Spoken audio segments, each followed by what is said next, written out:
สบายดีต่อเนื่องมาจากวิดีโอเมื่อกี้เนาะที่เว้าไว้ว่าจะมาเว้าถึงเรื่องว่าเสียงมันเดินทางมาหาเราได้แนวใด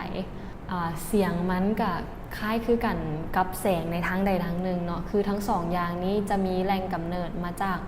แรงกำเนิดแสงหรือว่าแรงกำเนิดเสียงเช่นแรงกำเนิดเสียงก็คือแบบพวกลำโพงหรือว่าคนเฮาที่ว่าปากเว้าอย่างออกมาเนาะแล้วมันจะส่งพลังงานอันนึงออกมาให้หูเฮาได้ยินแล้วสำหรับแสงมันก็จะมาจากแรงกำเนิดแสงเช่นแบบพวกตะเว้นหรือว่าดอกไฟแล้วเดินทางมาหาตาของเฮาแต่ว่าจุดพิเศษของเสียงก็คือมันจะบ่สามารถเดินทางผ่านสูญญากาศได้นั่นเองก็คือเสียงจะต้องการอันตัวกลางเป็นตัวนำทาง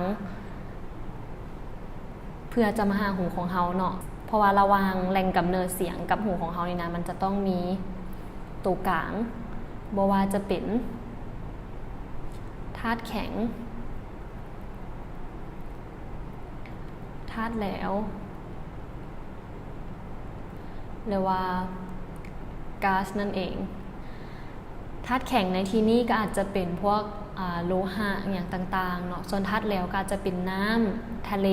น้ำมันอย่างกระยาที่เป็นธาตุแหลวส่วนก๊าซนี่ก็อาจจะเป็นแบบอากาศนั่นเองเนาะซึ่งมันจะบ่สามารถผ่านสูญญากาศได้นั่นหมายความว่าถ้าสมมุติว่าบ่อนี้บ่มีอากาศหรือว่าบ่มีของแข็งหรือว่าของเหลวอย่างต่างๆเฮาก็จะ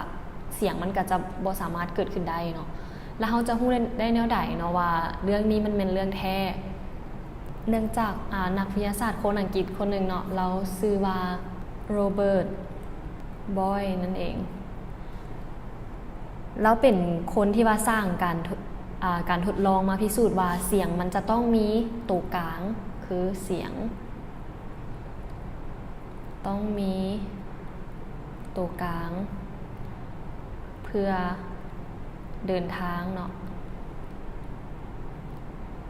มาหาหูเฮา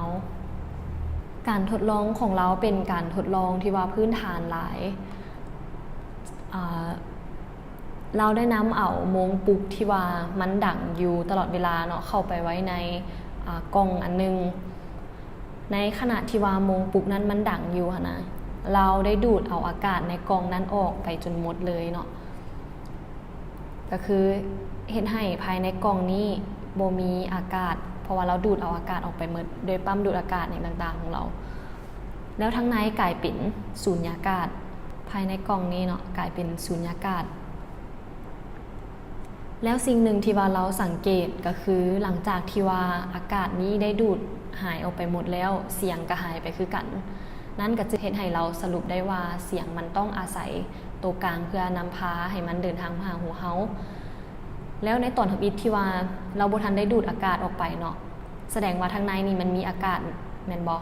เฮาก็เลยได้ยินเสียงของมันแล้วอากาศนั้นแม่นหนึ่งในตัวกลางที่ว่าเฮาเว้าไปเมื่อกี้แม่นก๊าซนั่นเองเฮาก็เลยได้ยินเสียงนั้นย้ำขึ้นอีกบาทนึงเนาะเสียงต้องการตัวกลางที่ว่าจะเดินทางมาหาเฮาซึ่งจะสามารถเดินทางผ่านแก๊สธาตุแหลวและธาตุแข็งนั่นเองนะโอเคหวังว่าทุกคนจะเข้าใจและก็เป็นประโยชน์ให้แต่ละคนเนาะขอบใจ